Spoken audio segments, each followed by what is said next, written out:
The question is not if you are loved. The question is, do you feel loved?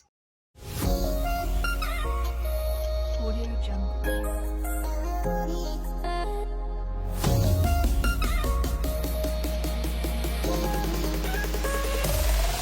Audio Jungle. Hi guys, welcome to my YouTube channel. My name is Coach Mary Snyder. This is a channel where your wellness matters. This is your wellness club. So today I'm going to be talking to you about a very interesting book that I read, and the book is God Speaks Your Language. So God speaks your love language. So the book talks about God speaks your love language. But me, I've read, there's also another one. I bought the book about 1500, and it's a book, is a good book. So, but me, I'm going to be discussing just a general bit, because this book has God speaks your love language. Like this one of mine is called God Speaks Your Love Language. There's also that one talks about the teens, like specifically about love language. There are only 5 love languages. I'm going to come to that. But there's another one that speaks about teens, love language. There's children. There's also men, and now everybody. The book talks about introduction to the concept of love. It talks about God speaks love language. So there are 5 love languages, and talks about learning to speak your love language and learning to understand your partner love language.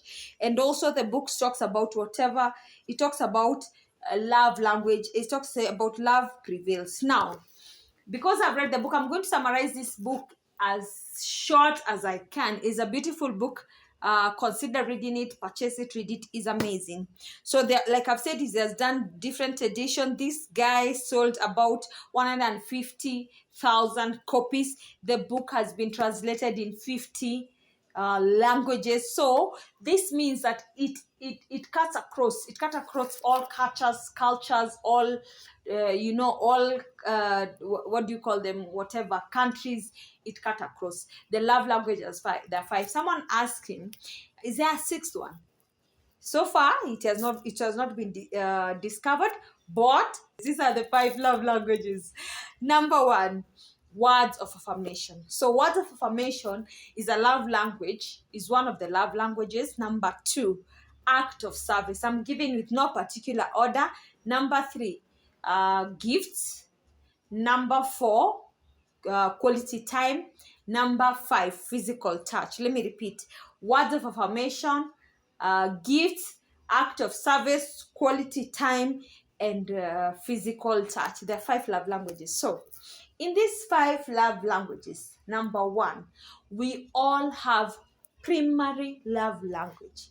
Sisi wote tuko na primary love language, where when someone does your primary love language, you only don't say you see, there's a difference of saying I know that my husband loves me, and there's a difference of saying I feel that he loves me. You can actually know that someone loves you, but you may not feel that they love you. And this happens mostly with parents. So with parents, you feel parents, you know that your parents do love you by the things they do to you, but you do not feel love. And that could be probably because they do not speak your primary love language. So let me start by number 1, not the words of affirmation. The person who primary love language is words of affirmation, they tend to talk positive about you. They tend to praise you, or they want to be praised. They want to be appreciated when they do something. Like when you meet with them, they look good. You look good in that dress. If it's your wife, and the wife has prepared some nice food, appreciate them. Say, baby, you have cooked some nice food. So that's how. If your primary love language is words of affirmation, I'm going to explain all of them, and then as I explain, you can be able to figure out which one is my love language. And then I'm going to tell you guys my love language and how I learned about my love language. Let's go to gift. So if your primary love language is gift, you tend to give gifts a lot, because you think by giving some other people gift, they may feel loved. But that's how you express, that's how you'll appreciate when someone does something for you. If someone tells you they love you, you'll want them to give you gifts. So gift. So if your primary love language is gift, you just want to give gifts, kupeana, kubayana gifts, you appreciate when people buy you gift. You love giving people gift. And this time, when it's almost Christmas, gifts are good. Higher. If your love language is act of service, so act of service is where you appreciate when someone does something for you, and it's something that you can be able to do it yourself. So if it's something that you can be able to do it yourself, but someone does it, you're like, it's cool. So how I have a friend of mine whose love language is act of service, and this guy friend of mine, he will not just go and sit anywhere. He has to check where he sits, because he says, I appreciate that my wife takes times to make sure that I have clean clothes, to make sure that my clothes are ironed, and so he actually appreciates that the wife goes out of her way and does this thing. However, while someone whose love language is not act of service will just take it casual, but someone whose love language is act of service will appreciate that her wife does take time, that his wife take time to do what? To make sure that his clothes are clean, Yeah. So let's go to number 4. Quality time.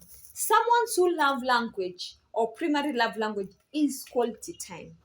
They'll just have to spend time with the wife, or spend time with friends, or spend time with the children, or spend time, so for them, their primary love language is quality time. They appreciate if someone takes time to just be with them. They don't take that for granted. Na anapenda to just be there, either you talk ama msiongea, ama just be there. They're happy.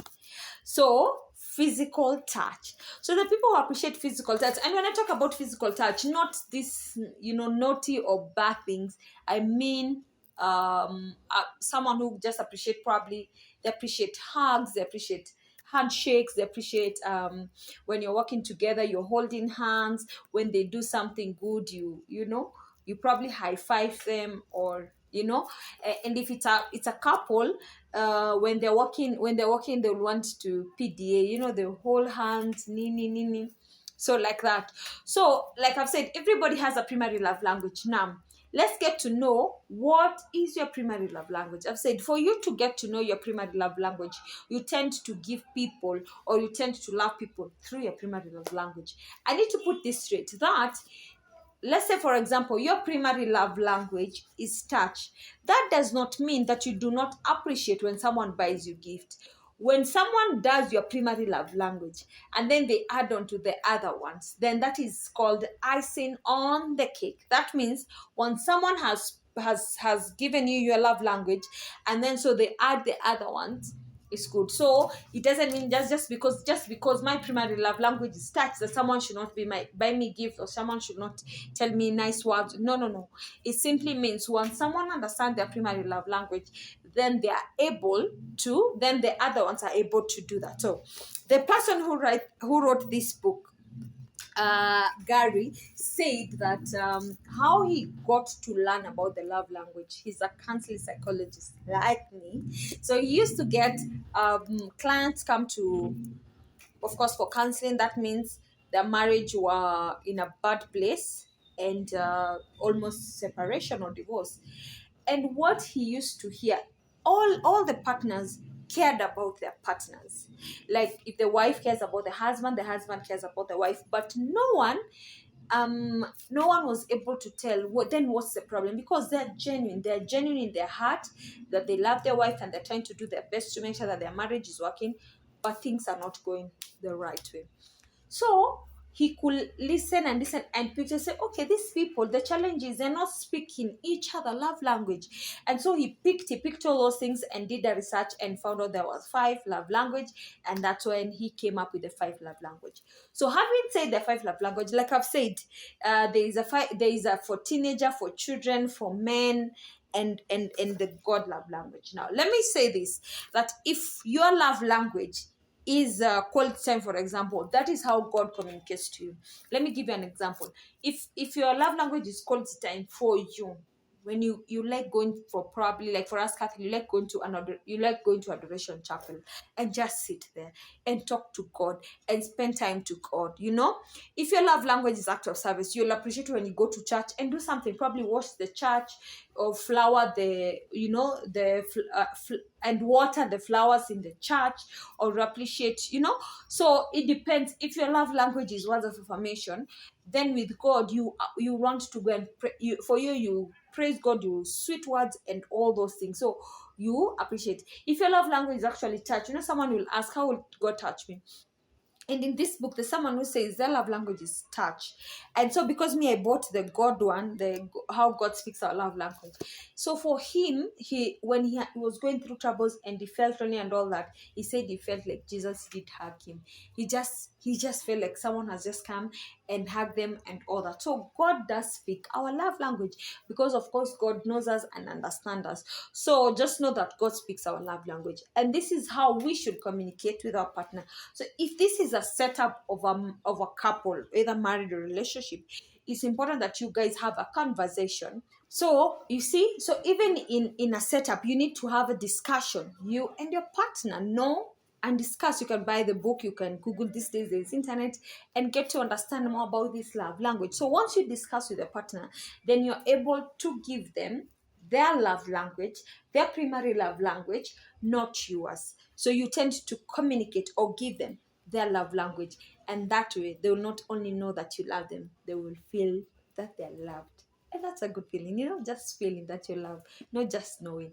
And the reason why I'm doing this video is because I want you to feel that you love, not only know that you love. Feel that you're loved. So discuss with your partner and give your partner that.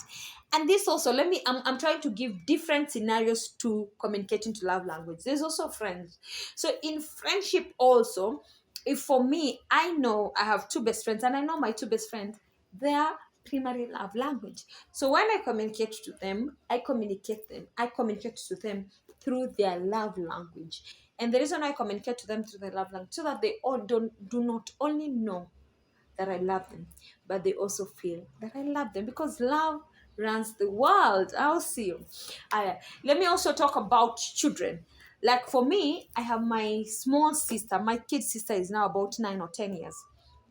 And I picked a love language because by the time I was reading about love language, she was a bit young. Now she's grown. And when I was learning about love languages, I was very observant. Of course, I was observant about her. I was observant about my parents, my mom's love language, dad, and all that. So because we were so close with my sister, I picked her love language. And my younger sister, her love language, Diana, is touch. So when she used to do something good, I would high five, I hug her, or I carry her. And probably a parent like a father will be wondering, because my baby girl has matured now, she's big, like from probably me and my dad, you cannot go hugging me, those things.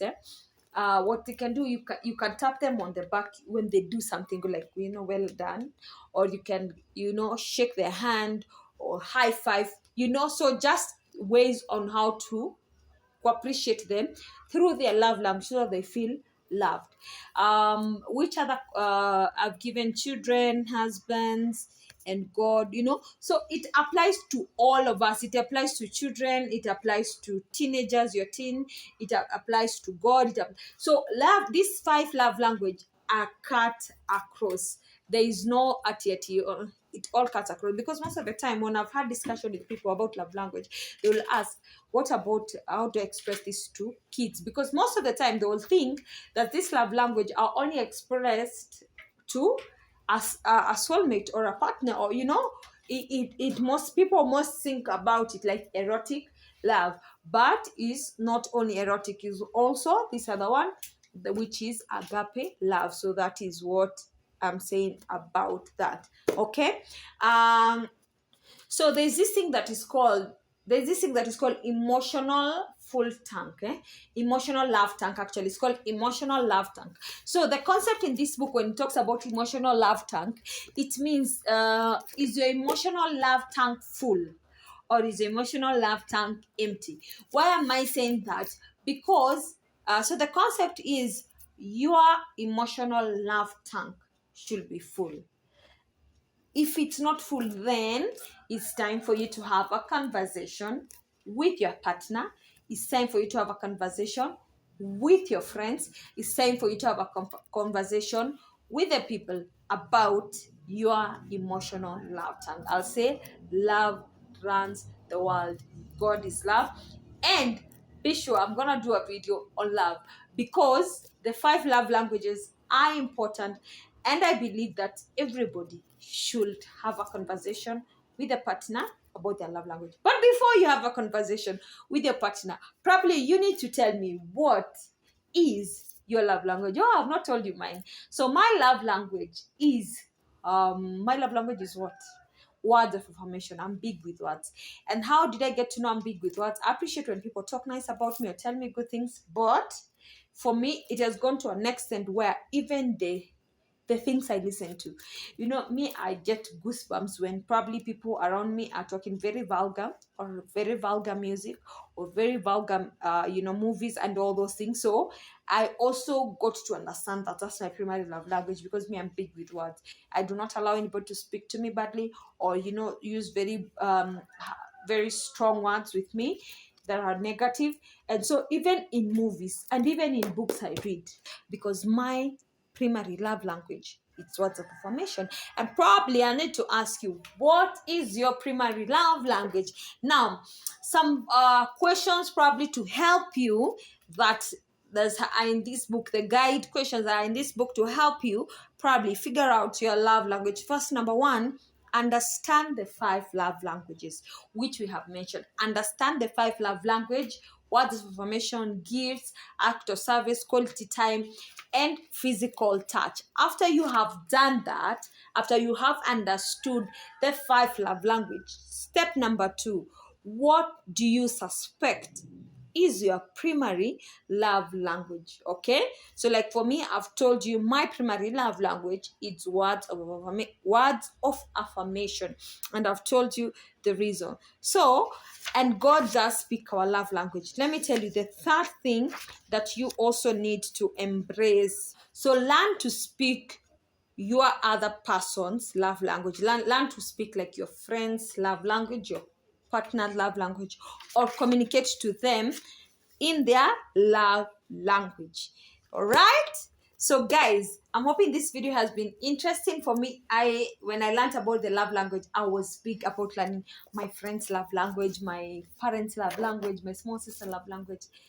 And God does communicate to us through our primary love language. Like I've said, this, just because someone has one primary love language does not mean necessarily that you cannot do the rest. But it means when you do that, when you communicate to them better.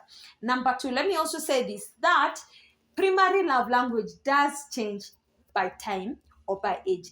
Mine so far has not changed, but I know of someone whose primary love language have changed. So primary love language can change. So what is your primary love language in this particular season that you are in? And guys, it's Christmas time. When you go home, try to understand your family primary love language and just get to celebrate. And I'm sure this is going to be a beautiful adventure when you do that. Anyway, kindly guys, subscribe to my YouTube channel. I'll appreciate if you can do that. Thank you, and see you in the next video. Bye bye.